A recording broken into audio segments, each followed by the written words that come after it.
देखिए, बात बहुत सहज और सरल है। अध्यात्म जो है वो संतुष्टि के स्तर को सीधे सीधे तौर पर प्रभावित करता है। अध्यात्म का संबंध सिर्फ आर्थिक संपन्नता तक ही सीमित नहीं है। आर्थिक संपन्नता तो सहजता से ही प्राप्त हो जाती है। अध्यात्म का संबंध जो है वो सीधे सीधे तौर पर आत्मिक संतुष्टि से है। आत्मा का विज्ञान ही अध्यात्म कहलाता है।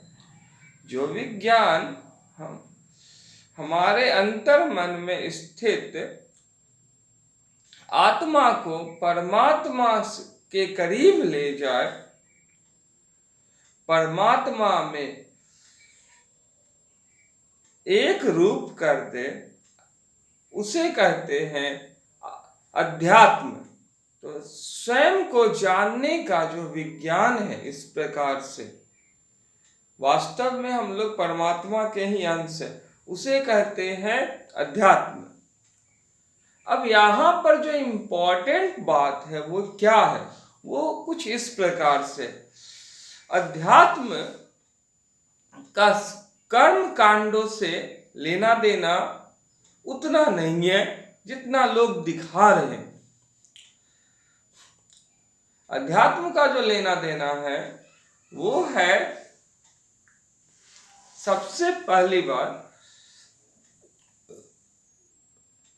मनुष्य के चारित्रिक विकास से, उसे संतुष्टि प्रदान करने से।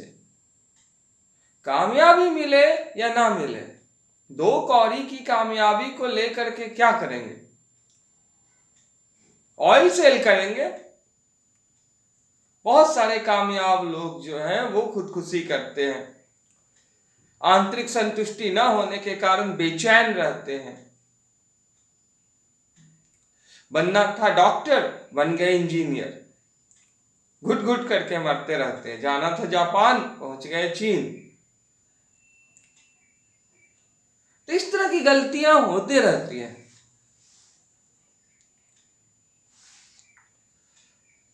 अध्यात्म इनसे परे है। अध्यात्म संतुष्टि को देने वाला है, और संतुष्टि ही एक सर्वाधिक मूल्यवान वस्तु है। अगर हम लोग कहें तो जो सर्वाधिक मूल्यवान और प्राप्य योग्य वस्तु है, मानव के जीवन जीने के लिए अनिवार्य साधन है, वो संतुष्टि है। और संतुष्टि तो अध्यात्म से ही आती है, आत्मिक ज्ञान से ही आती है, आंतरिक उन्मेष से ही आती है। जिसके अंदर आंतरिक उन्मेष नहीं, उन्हें अध्यात्म की प्राप्ति कहाँ है? अध्यात्म बहुत ही मूल्यवान चीज है। और संतुष्टि कमाल की बात है। जिसके जीवन में संतोष नहीं है, संतुष्टि नहीं है, उसको सुख का एहसास कहाँ है? आर्थिक संपन्नता तो 2 कौड़ी की चीज हो जाती है फिर। और किसी व्यक्ति के सफलता असफलता का मापदंड आर्थिक संपन्नता नहीं होता है। कई कारणों से भगवान भी अभावग्रस्तता को प्राप्त हुए हैं। तो भगवान की कोई औकात नहीं। राम ने भी 14 साल वनवास खटे हैं। 12 वर्ष का वनवास और 1 साल का अज्ञातवास पांडवों को भी झेलना पड़ा। तो इसका मतलब आप उनका औकात देखिएगा। आर्थिक औकात अलग है और आध्यात्मिक औकात अलग है। ये बहुत ही महत्वपूर्ण चीज है। आजकल जिधर देखिए उधर औकात की बातें होते रहती हैं। इंसान को पहले अपना परिवार को संभालना चाहिए। सबसे ज्यादा जरूरी है, परिवार को संभालना चाहिए। और इसका जीता जागता उदाहरण स्वयं हम हैं। हमारे पिताजी की एक समय में बोर्डिंग रोड में अपनी गैराज थी 4 व्हीलर की, तो काफी चल रही थी वो गैराज, और दो दो इम्पाला उनके पास थे। अपनी दो दो इम्पाला थी, एक वॉक्सवैगन कार थी, जीप थी, और दो दो इम्पाला कार, लंबी लंबी गाड़ी। तो अब इम्पाला कार और वॉक्सवैगन जो है वैन, अब उसमें रहने की भी व्यवस्था थी, काफी अच्छी थी। अब ऐसे तौर पर, और समृद्धि इतनी की पूछिए मत। बचपन में पिताजी एक इम्पाला कार में बिठाकर हमें 80,000 रुपए दिखाते हुए बोल रहे हैं, तू कभी कमाएगा इतना? औकात है तेरी? कभी कमाएगा इतना तू? तो यहां जो अहम बात है कि आज कहां है वो, उनका डाउनफॉल हुआ। क्यों हुआ? कुछ गलत डिसीजन और कुछ गलत लोगों से जुड़ाव, और डाउनफॉल हुआ भी तो वो कम बैक क्यों नहीं कर पाए? सफल तो वो भी थे, आदर्श चरित्र वो क्यों नहीं बन पाए? राम आदर्श चरित्र है समाज के लिए, उतने हुनर रहते हुए। तो उन्होंने बहुत सारे लोगों के लिए वो आदर्श चरित्र है, विलक्षण व्यक्तित्व के धनी हैं। पिताजी अनुकरणीय है। जो नाम जो शोहरत वो कमा कर गए, हमें नहीं लगता कि ऑटोमोबाइल सेक्टर में किसी के द्वारा कमाई जाएगी। लेकिन आज कहाँ है वो? आज उनके पुत्र को किराए के रूम में रहने की आवश्यकता क्यों आन पड़ी? इसके पीछे एकमात्र कारण है अध्यात्म का अभाव, संतुष्टि का अभाव। मानव को संतुष्टि सर्वाधिक महत्वपूर्ण रूप में लेना चाहिए। वास्तव में मनुष्य की असली औकात संतुष्टि से ही नापी जाती है।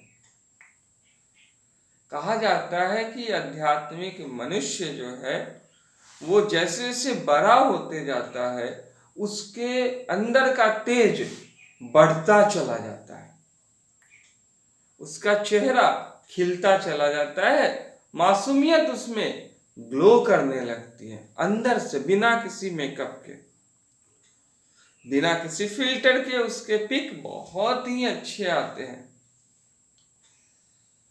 अब ये आध्यात्मिक व्यक्ति के अंदर का तेज ऑरा का विस्तार होता जाता है, और जो आध्यात्मिक नहीं है, जिसमें संतुष्टि नहीं है, वो चिड़चिड़ा टाइप का दिखेगा। उसके पास सब कुछ होते हुए भौतिक स्तर पे, आंतरिक स्तर पे लगेगा कि कुछ अभाव है, बेचैनी है। भौतिकता का क्या है?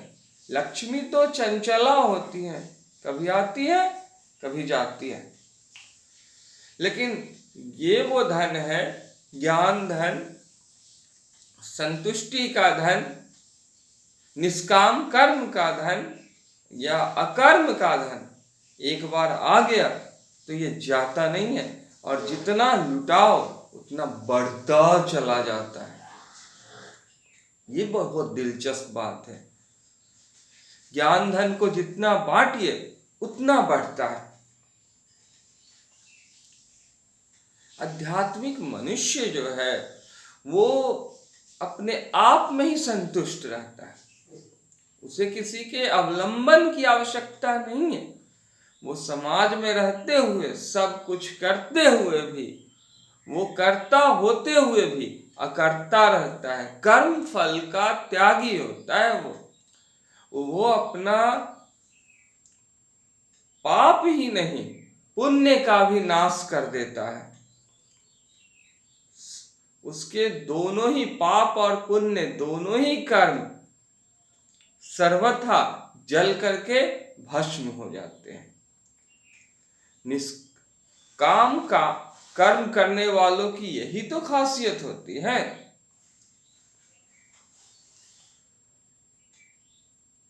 दोनों दो अलग अलग चीजें हैं। अपने घर को संवारना ज्यादा मूल्यवान हमें लगा, बजाय इसके कि अर्थ को संवारे। पिताजी जीवन भर अर्थ को संवारते रहे, लेकिन अर्थ का अनर्थ हो गया। धन जो है उसका दुरुपयोग किया गया। कहा जाता है कि अगर पुत्र लायक हो तो धन संपत्ति को अर्जने से क्या आवश्यकता, क्योंकि धन संपत्ति अर्जे और पुत्र लायक है तो उसके लिए कोई बात, उसके लिए वो कोई मायने नहीं रखती है। वो तो यही ना समझेगा कि मेरी कहानी मुझसे शुरू होती है, मेरी हीरोपंती तो मुझसे शुरू होती है और मुझे अपने जीवन का हीरो बनना है, ना कि बाप दादा की संपत्ति पे राज करनी है।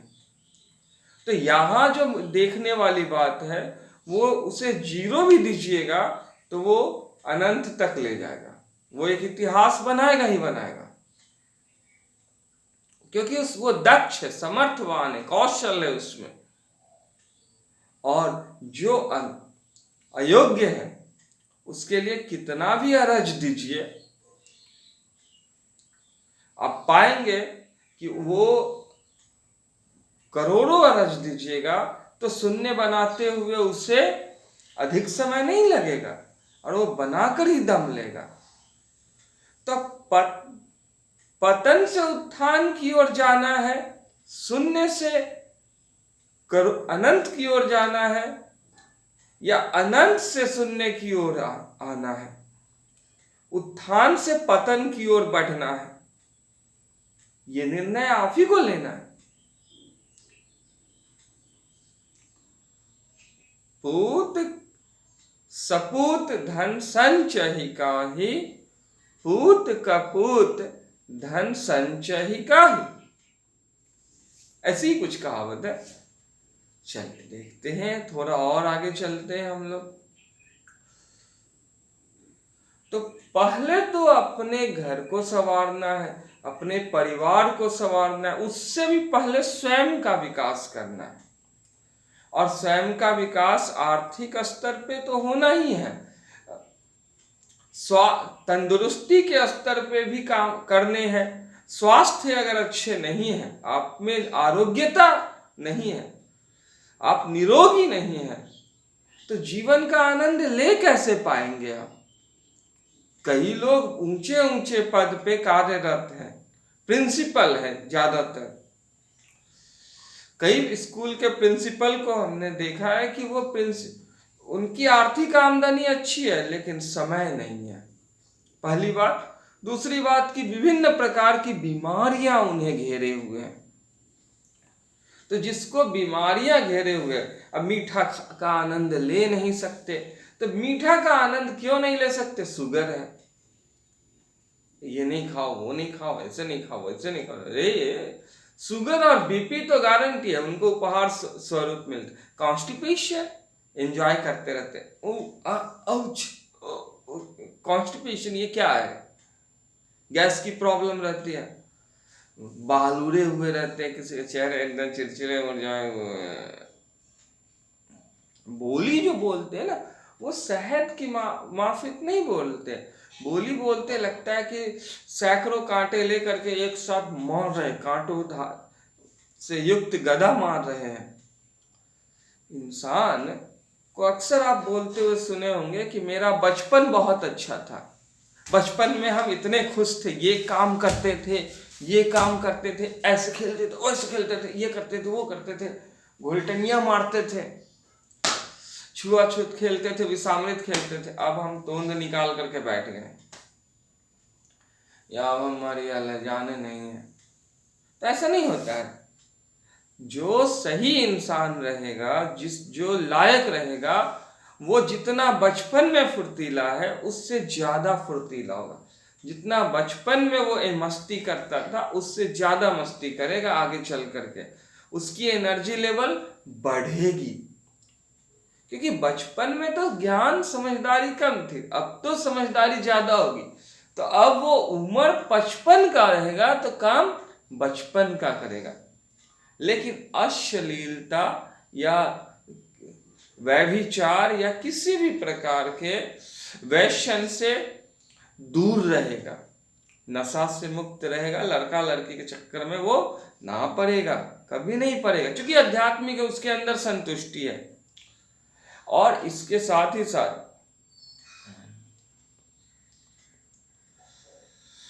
ना तो वो व्यभिचार कर रहा है, लड़का लड़की के चक्कर में पड़ रहा है, अवैध संबंध बना रहा है, ना ही वो कोई गैर कानूनी काम करेगा, अवैध कार्य करे और ना ही वो कोई बुरी लत का, व्यसन का शिकार होगा, जैसे शराब, बीड़ी, गुटखा, है ना, तंबाकू, गांजा, इन सब से, या बीएस, इन सब से दूर रहेगा।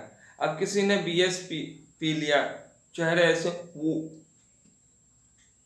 जैसे का मतलब क्या है ये, 15-16 साल के लौंडे हैं और उनके गाल धसे हुए हैं, अच्छा लगता है? निकालना तो चाहते नहीं, लेकिन देखिए दांत पूरे सड़े हुए हैं, एकदम पीले पीले पीले दांत हैं, जैसे बहुत बड़ा उन्होंने तीर मार दिया है। ये सब क्या कर रहे हैं? दशहरे में देख लीजिए बहुत सारे लोग सिंग निकाल करके जाते हैं अज्ञानतावश। अब सिंग वाले खिलौने चल रहे हैं दशहरे में, महिषासुर के औलाद समझ लिए खुद को, सिंह निकाले, राक्षसों के सिंह होते, इंसान राक्षस होते जा रहे हैं। और पहले पाचक हम लोग खाते थे, खट्टा मीठा पाचक, तो पाचक में सीटी निकलती थी, तो सीटी निकलती थी पाचक में, वो उसकी आवाज बहुत सुरीली हुआ करती थी। आज क्या देखने को मिलता है? आज जो हम लोग पाचक खाते हैं उस पाचक में देखिएगा ना, तो या आज हम लोगों को जो सीटियां मिलती हैं वो कर्कश उसकी आवाज। इस दशहरे में देखे बहुत सारे लोग सिंह निकाल करके घूम रहे, लगाए हुए, कुछ जाने में कुछ अनजाने में। तो हमारे वंशज, हमारे पूर्वज कौन? महिषासुर, दैत्यों के सिंह निकले हुए होते थे, और उनकी आवाज कैसे होते? बहुत ही कर्कश, हुआ। तो उनके बाजे भी वैसे ही लगता है जैसे राक्षस बोल रहा है। कहाँ जा रहे हैं हम लोग? राम के युग में रावण की पूजा कर रहे हैं। थोड़ी तो शर्म कीजिए, गार्जियन लोग ऐसे खिलौने दिलाते हैं क्यों है? और जो बनाते हैं उन्हें अब बनाने भी नहीं चाहिए। एंटरटेनमेंट के नाम पे आप कोई भी कुकृत्य कीजिएगा, अब छोटी छोटी चीजें जो है बहुत बड़े स्तर पे अपना स्थान ग्रहण कर लेती है। किसी ने पहली बार कुछ पॉल्यूशन के लिए कदम बढ़ाए होंगे, इंडस्ट्रियलाइजेशन, जंगलों की कटाई थोड़ी मात्रा में हुई होगी, आज देखिए वो एक फैशन हो गया है। आज हर एक व्यक्ति अपने घर में गाड़ियां, थोड़ा भी दूर जाना होता है ना, 4 कदम भी जाना होता है तो पैदल चलना पसंद नहीं करता, गाड़ी चाहिए उसको, गाड़ी चाहिए, बीमारी चाहिए। जो आध्यात्मिक व्यक्ति होता है वो जैसे जैसे बड़ा होते जाता है वैसे वैसे उसकी मस्तियां, मासूमियत बढ़ते चली जाती है। आध्यात्मिक व्यक्ति जो है वो पर्दे पे दिखने वाला हीरो नहीं होता है, वो रियल लाइफ का हीरो होता है। पर्दे पे दिखने वाला हीरो नकली एक्टिंग करता है, झूठ मूठ का दुख झेलता है, वो रियल में दुख झेलता है, संघर्ष करता है और अपनी कहानी अपने हाथों से बनाता है, वो इतिहास वो अपने हाथों से रचता है। वो हमेशा ही गलत दिखता है लेकिन गलत रहता नहीं है। गलत दिखे भी क्यों ना, क्योंकि जिस चश्मे से तुम देख रहे हो तुम खुद गलत हो, तो गलत चश्मा पहने हुए हो तो तुमको गलत नजर आएगा ही वो व्यक्ति। आध्यात्मिक व्यक्ति हमेशा ही सही रहेगा, लेकिन दिखेगा गलत, गलत होगा नहीं। कृष्ण पे भी सामंतक मणि को लेकर के आरोप लगाए गए हैं, तो क्या कृष्ण गलत है? नहीं। गणेश जी की लीला के कारण जो अध्याय शुरू हुआ सामंतक मणि का चांद को लेकर के, वो अध्याय एक और नया कीर्ति बनाने के लिए कृष्ण के नाम हो गया। कृष्ण ने उस अध्याय के द्वारा जामवंती का वर्ण किया, जामवंत जी को मुक्ति दिलाई, और भी बहुत कुछ हुआ। तो यहाँ जो अहम बात है, वो अहम बात कुछ इस प्रकार से है कि गोधन गजधन बाजीधन और तन धन खान, जब आवे संतोष धन सब धन धूरी समान, सब धन धूरी समान। संतोषम परम सुखम, और जिसके अंदर वास्तविक धन है, संतुष्टि है, वो निरंतर कामयाब है। और जो संतुष्ट है वही तो योगी है, वही तो कर्म में स्थिर है, वही तो वर्तमान में जीने वाला प्राणी है। और ऐसा व्यक्ति सब कुछ करते हुए भी कुछ नहीं करता है। इसके आवाज तो बंसी के समान मधुर होते हैं। विद्या ददाति विनयम, विद्या से विनय आती है। आपको अगर ये वीडियो अच्छी लगी हो तो प्लीज इसे दूसरों से शेयर कीजिए। समाज में अराजकता बहुत ज्यादा व्याप्त है, बहुत ही ज्यादा अराजकता व्याप्त है।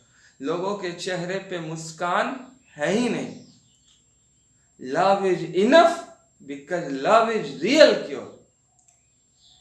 थोड़ा आप बनिए इसके लिए प्योर, थोड़ा औरों को बनाइए प्योर। तो कोई भी प्रॉब्लम हो या कोई सवाल हो, कमेंट बॉक्स में पूछिए, लाइक का बटन दबाएं, ठीक है। ये मत भूलिएगा, चैनल को सब्सक्राइब कीजिए, उसी के बगल में बेल आइकन है, बेल आइकन को प्रेस कीजिए ताकि आपको चारित्रिक निर्माण से जुड़े हुए वीडियो निरंतर प्राप्त होते रहे। तो अब हम इन्हीं शब्दों के साथ विदा लेना चाहते हैं। ऊर्जाया तु शक्ति, ऊर्जा ही शक्ति है।